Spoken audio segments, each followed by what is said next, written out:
Three, two, Make Daddy proud. one. Halo semuanya, Rocky Cheese here. Gimana, sudah colaikah hari ini? Kali ini saya akan merangkum sebuah alur cerita film yang berjudul The Misfits tahun 2021. Film yang menceritakan Robin Hood modern ini disutradarai oleh Renny Harlin dan dibintang filmi oleh tetangga saya sewaktu kecil, yaitu Pierce Brosnan. Namun cukup banyak sih pemeran penting di film ini, tapi nanti ajalah perkenalannya. Sebelum lanjut ke dalam ceritanya, pasang handsfree, enakan posisi, dan mari kita lanjut ke dalam ceritanya.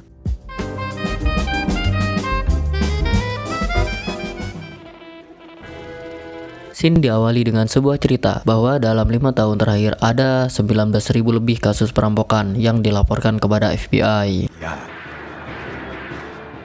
Ini Ringo, pencuri profesional. Terlihat Ringo yang dengan mudahnya mengalihkan penjaga berangkas kotak deposit lalu merampok beberapa berangkas itu, dan hasilnya akan dibagikan kepada orang miskin. Now, I ain't got no problem with stupid people. Dan ini Wick, si tukang peledak, nanti akan diperlihatkan kehebatannya. Something like this.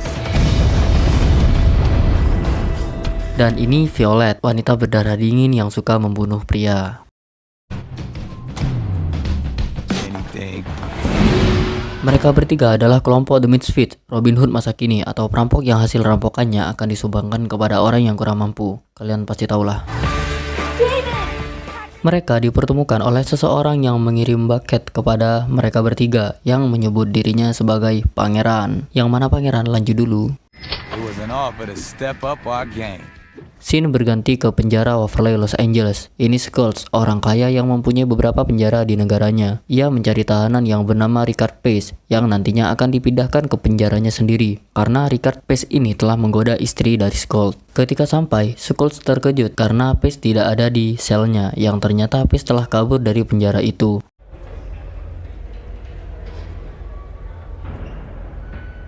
Akhirnya Skulls menginterogasi teman satu selnya yang bernama Hani, namun Hani hanya menjawab tidak tahu. I don't know. Ini dia Pace, si pencuri handal, dan kita akan diperlihatkan kemulusannya dalam mencopet dompet dari orang di sebelahnya. Oh, I'm so sorry. I do apologize. You got something like that? Oops. I do apologize. Namun aksinya itu digagalkan. Dan betapa terkejutnya saya ketika melihat scene ini, yang ternyata Pace bukan berniat mengambil dompet itu, melainkan kartu akses memasuki kediaman orang kaya itu. Scene berganti kepada Pace yang berhasil masuk ke kediaman orang kaya tadi dan mengambil arlojinya. Dan di waktu yang bersamaan, Skulls dan rekan-rekannya sedang mencari Pace. Hold up. You don't have any jurisdiction or authority here. You let the FBI handle it. Dan ketika Pace hendak kabur, Pace dijemput oleh seorang yang tidak lain dan tidak bukan adalah orang kaya tadi, atau dia adalah pangeran lebih tepatnya. Ya, orang ini mengarang dirinya sebagai pangeran, orang yang telah mengirim bunga kepada Ringo, Vicky, dan Violet. Pasti kalian gak habis pikir kan? Sama, saya juga. Oke, lanjut. Dan kejar-kejaran pun dimulai.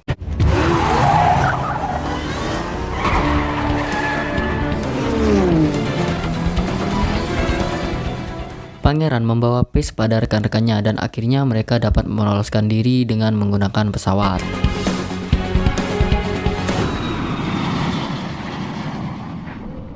Di dalam pesawat itu, Ringo DKK ingin merekrut Pace dalam misi pencurian emas, dan emas itu milik seorang teroris yang terletak di penjara Dola Jaziristan milik Skulls. Yang faktanya, Skulls bekerja sama dengan seorang narapidana yang dibebaskannya yang bernama Jason Quick agar terhubung dengan Abu Hirawa sebagai penerus Bin Laden. Sekedar informasi mengapa Ringo ingin merekrut Pace. Pace adalah seorang yang sangat jenius, penipu profesional, bisa kabur dari penjara manapun, pokoknya dia seorang legend deh. Namun sayangnya Pace menolak tawaran itu dan Ringo menegaskan jika berubah pikiran kau bisa menghubungi kami kembali.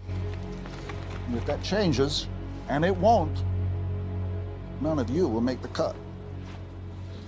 Dan scene berganti ke pesawat mereka yang mendarat di Abu Dhabi, dan Pace meninggalkan mereka dan pergi ke hotel terbaik di negara itu. Taxi? Why don't you take me to the best 5-star? Dan lagi-lagi kalian akan dibuat bingung dengan cara Pace menyopet dompet dari seorang yang di sebelahnya. Oh, sorry. Auf Wiedersehen. Setelah mendapatkan dompet orang kaya itu, Pace ditabrak oleh seorang wanita dan alangkah terkejutnya Pace dengan kelihayan wanita itu ketika mengambil dompet hasil curiannya dan wanita itu mengembalikannya kepada orang kaya tadi. Oh, excuse me. I think you dropped this. Thank you so Yang faktanya wanita cantik ini adalah anak dari Pace yang bernama Hope. It's good to see you, Hope. It really is. You too, Dad. Dan film ini membuat saya bingung bikin skripnya. Yang ternyata dompet orang kaya tadi telah diambil lagi oleh Pace dan entah kapan Pace yang mengambilnya. Lalu mereka berdua berjalan-jalan sebentar. Well, she's my mom, so yeah.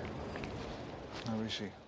Dan scene berganti kepada Pace yang mendatangi kelompok The Misfits. Pace menyetujuinya, tapi dengan syarat dia yang membagi hasil curiannya nanti. Namun bertolak belakang dengan visi misi The Misfits karena mereka mencuri untuk dibagikan kepada rakyat miskin. Pace menolaknya kembali dan meninggalkan mereka. Try and stop one bomb from going off. We do what we do to help others, never ourselves. Ciao. Namun ketika Pace tahu bahwa ada anaknya di kelompok itu, Pace bersedia membantu mereka dan mereka pun mulai menyusun rencana. I feel like I should mention something about Abu Hirawa. Mereka mengamati setiap sudut penjara milik Skulls dan di sini kita akan diperlihatkan kejeniusan dari Pace, di mana Pace dengan mudahnya mengetahui lokasi berangkas emasnya, yaitu tepatnya di bawah penatu penjara. Wait. Go back. Keep going. Voila. Dan untuk menuju ke Jaziristan mereka tidak boleh meninggalkan jejak. Maka dari itu alat transportasi teraman adalah menaiki onta. Please, tell me a joke. Saat mereka beristirahat, Hope berbincang dengan ayahnya dan memohon agar ayahnya tidak meninggalkannya ketika misi ini berhasil, alias tidak menipu kelompok The Misfits karena si Pace ini sangatlah licik. Dad, you're doing this for the right reasons, right? I mean, you're not gonna do like you always do. Scene berganti pada mereka yang sedang membagikan tugas. Well, it's heavy, so we're going to need a vehicle that can handle that kind of weight. Scene berganti kepada Ringo dan Pace yang sedang memata-matai pertemuan antara Skulls dan Jason, di mana Jason diberikan sebuah koper yang nantinya akan diberikan kepada Abu Hirawa. What's that case? Dan lagi-lagi di sini kita akan diperlihatkan kecepatan tangan Pace dalam menukar koper yang berisi emas tersebut.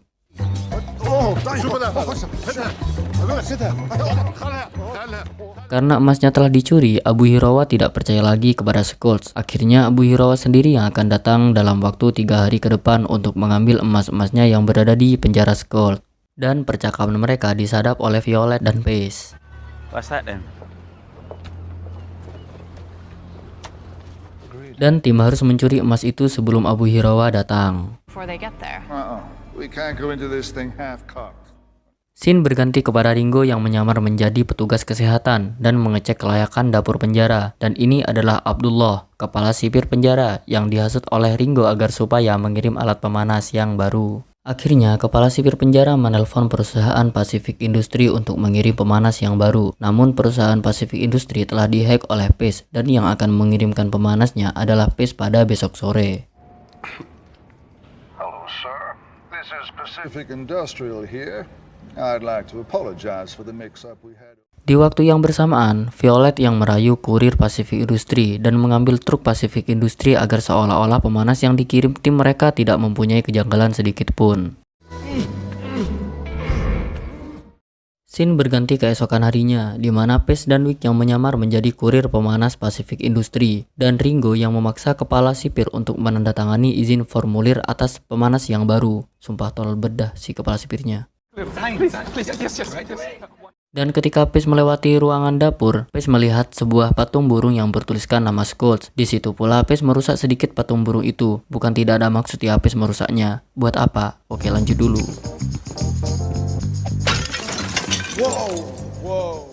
Saat kepala sipir penjara ingin mengecek pemanasnya, Pace dan Wick bersembunyi di dalam pemanas itu.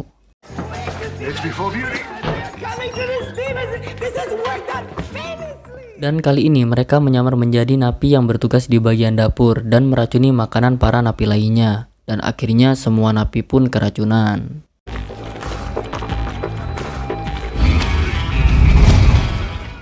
Melihat kejadian ini, Skulls mulai curiga bahwa ini semua adalah ulah dari Pace dan menyuruh semua anak buahnya untuk memeriksa setiap penerbangan, hotel, dan lain-lain untuk menemukannya. Hotel and taxi company. Fine pace. Sementara itu, Hope dan Ringo yang memarkir mobil bom di dekat penjara, sedangkan Pace dan Wick yang menyamar sebagai petugas kebersihan, yang padahal akan meledakkan tempat itu, karena di bawah situlah letak dari brankas itu.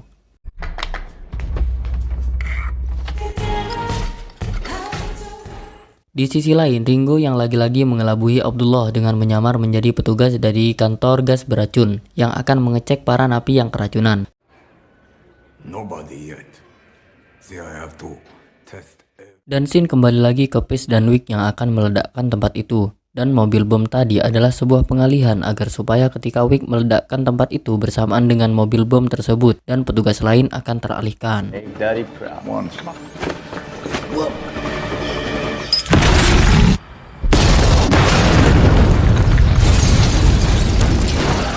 Akhirnya Pace dan Wick dapat memasuki brankas tersebut, tapi sebelum itu Wick menghack CCTV dengan cara memfoto letak posisi emasnya, dan mereka pun mengambil semua emasnya.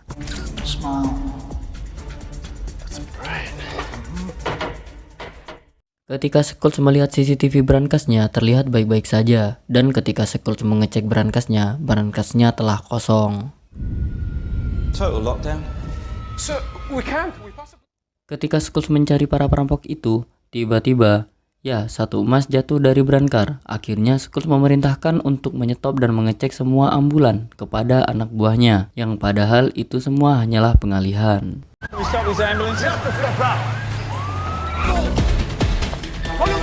Dan Skulls diberi kabar oleh anak buahnya bahwa mereka berhasil menangkap Hope.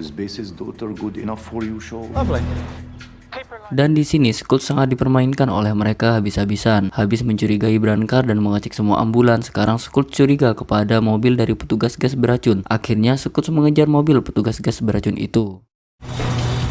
Sir, we just got word. Abu Hadawa has arrived for his gold. Oh, don't worry about this. Ketika sampai, Skulls tidak menemukan apa-apa. Malahan, Skulls didatangi para tentara dan ditodong senjata karena telah mengeluarkan senjata di depan pesawat militer. I know what you're thinking. Who the hell are these dudes and where did they come from? Karena Skulls tidak tahan, akhirnya Skulls menyuruh membunuh Hope kepada anak buahnya. Yang ternyata yang diculik mereka bukanlah Hope, melainkan Violet yang telah memalsukan dirinya sebagai Hope. Dan akhirnya Violet lah yang menghabisi anak buah dari Skulls.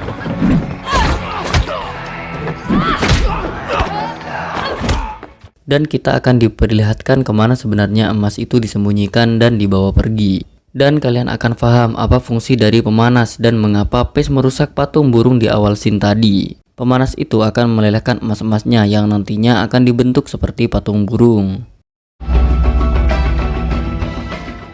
Dan Pace akan menyamar lagi menjadi tukang perbaikan patung burung itu. Sumpah si Abdullah nih gak pantas anjing jadi kepala sipir tolol bedah.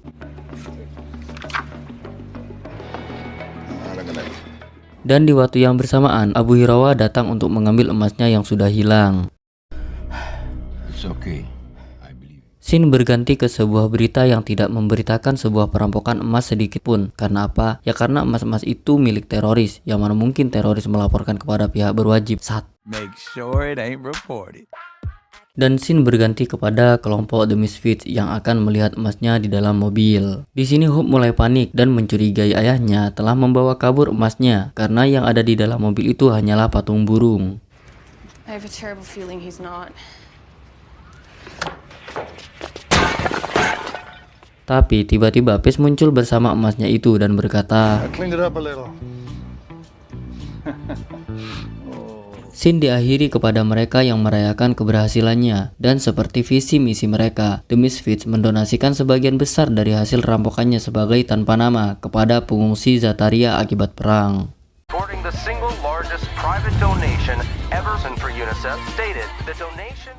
Tamat. Pesan yang dapat diambil dari film ini adalah meskipun kalian miskin, kalian jangan pelit, sedekah biar tambah kaya, sekali-kali donasi minimal ke saya. Link Saweria ada di deskripsi. Ngemis kan jadinya. Oke, saya Rocky Ci undur diri, salam mantap jiwa.